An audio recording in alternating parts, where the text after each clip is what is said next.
Hello and welcome back to my channel. Today I'm going to actually slide this mat on my table here just to protect it a little bit better. I am going to show you a gift idea that came to me when I was inside Michael's. So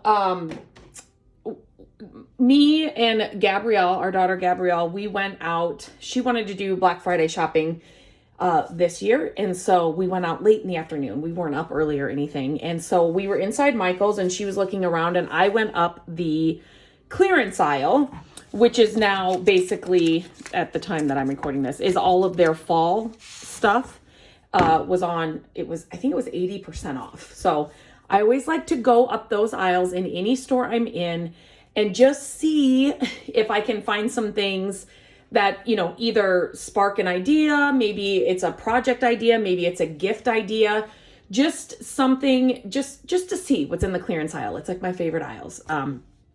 So I found these little guys. So they are these little rolling pins that are flat here. So they were $2 a piece. And so there were only 2 left. So I grabbed the last 2. Now, you could go to your thrift stores, estate sales, yard sales, and find rolling pins, regular rolling pins. They're going to be a little bit bigger, which is it'll work for this too. But, and then cut them with a saw if you have one to get this as well. But I will leave a link in the description of this video, and to hopefully find some just like this so that you can use this. They are smaller, and they have the S and the T on them. I didn't care what the letter was. Let me grab some scissors. But I thought when I saw this, for Christmas or any time of year that you're giving a gift, wouldn't this be great I'm going to make it over, but to cut a slit in here, and then laminate your favorite recipe, your grandma's recipe, maybe it's a cookie recipe and you bake the cookies for them. And then you could tie like a spatula or put a whole basket of this together, but we're just going to work on this part. But anyway, it would be a recipe holder then, and then actually print out a recipe and put it in this slit here.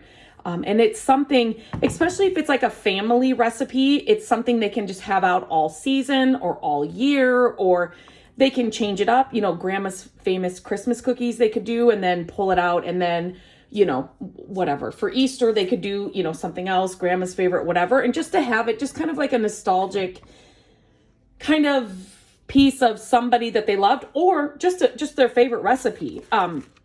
You could also just put photos in this as well. You could do all kinds of things. So what I'm going to do is I am just going to, whenever you are painting anything that has this on it, that has some kind of painting, or, it could have been stenciled on, depending on what it is. I am feeling this, and it does feel very flat and flush with the wood, but I still want to be very careful. So I am just going to sand this area because I do not want it to pop through when I paint.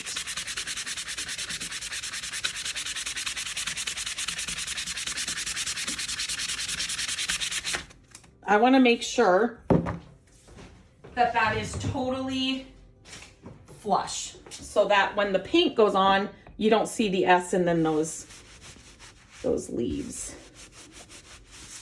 Anytime you sand anything, you want to make sure you get the sanding dust off. I'm going to grab a little bit. That is a fine sandpaper. I'm just going to see. Let's see. Very fine, super fine. Here we go. I've got a medium here. So I'm just going to use this just a little bit.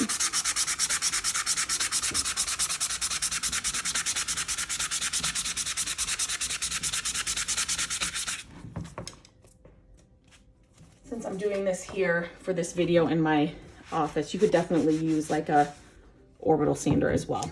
So I'm just going to set this one aside and then just work on this one. So you could, if you have your orbital sander, you could get this all the way down and then stain these a different color, but I'm going to use this pretty color by Wise Owl.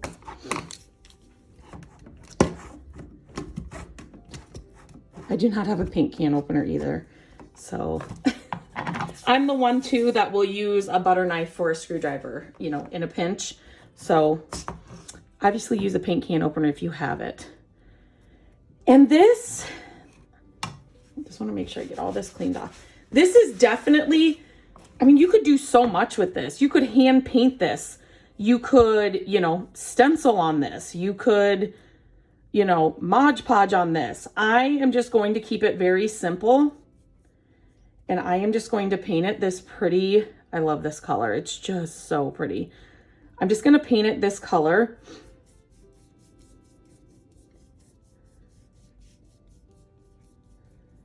And now I am going to tell you this video, it's going to have to be like cut in a few.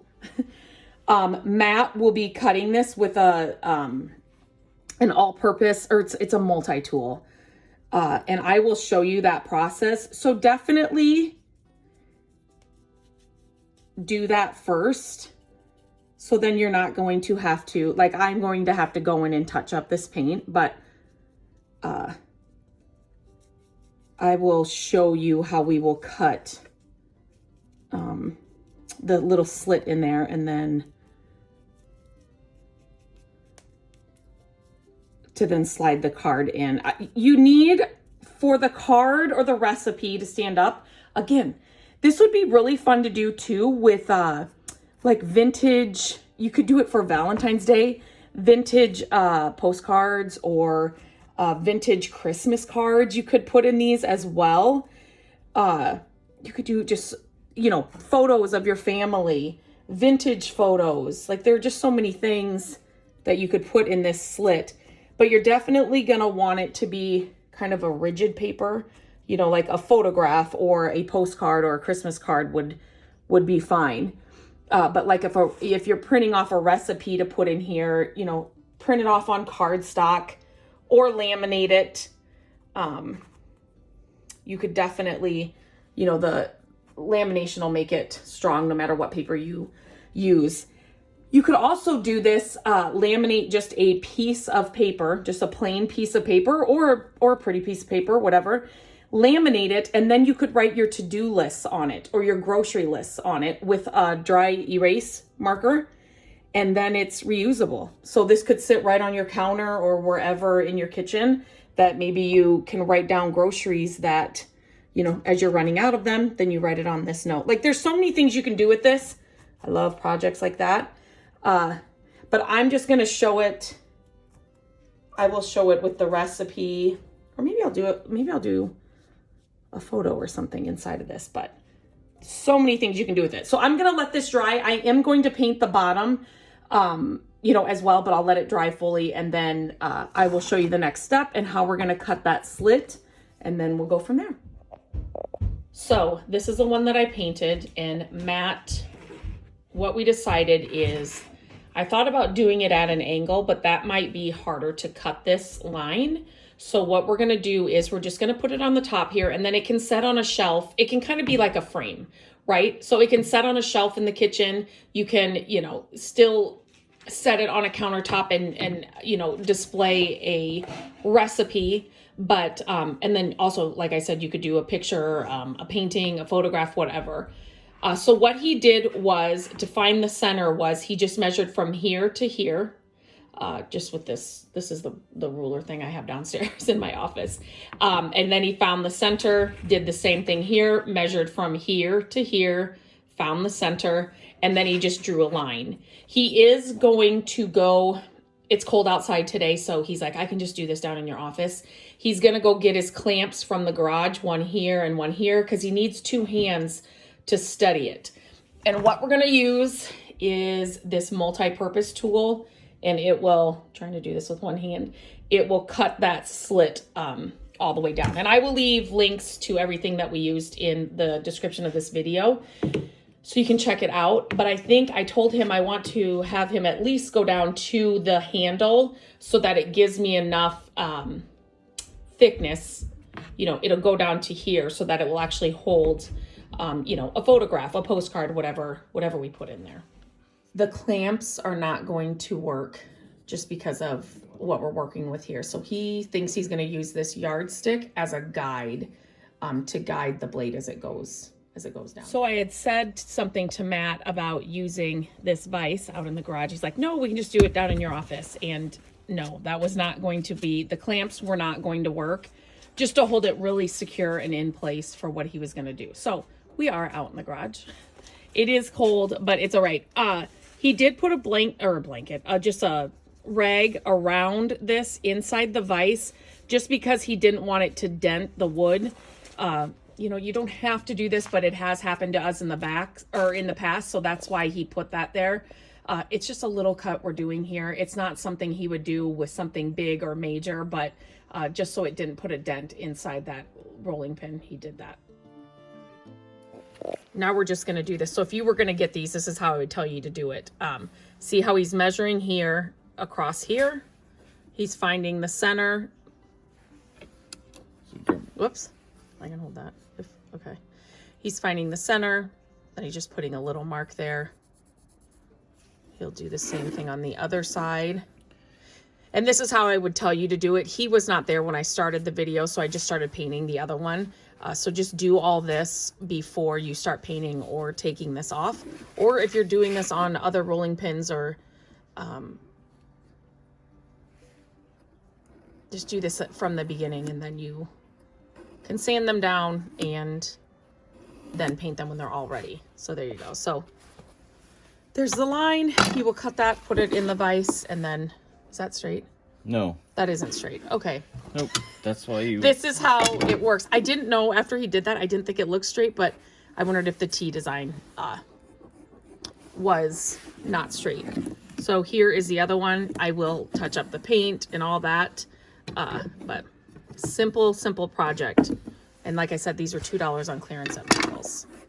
He's going to fix that. We'll get a straight line, and then we'll get it going. You don't even have to erase it because I'm going to paint it.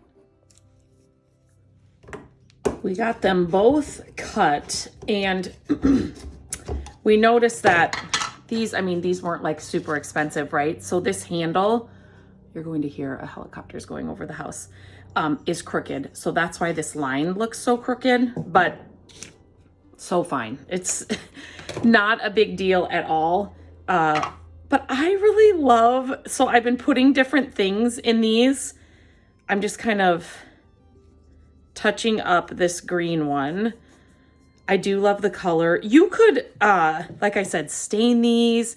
You could add some antique wax to them just to add a little bit more character. I'm just going to be boring with my two here. And I'm just going to paint them a color, and then just call them good. But I just love these as a gift idea as well. And you could definitely, like I said, I am just touching up since he cut this one after I painted it. These would make great gifts. And so if you did a recipe, add like a spatula to it, or a wooden spoon, or maybe it's the, what I want to say. Sorry, that's kind of loud. Maybe it is the ingredients to make the cookies, or like I said, you could definitely, I'm going to sand this one.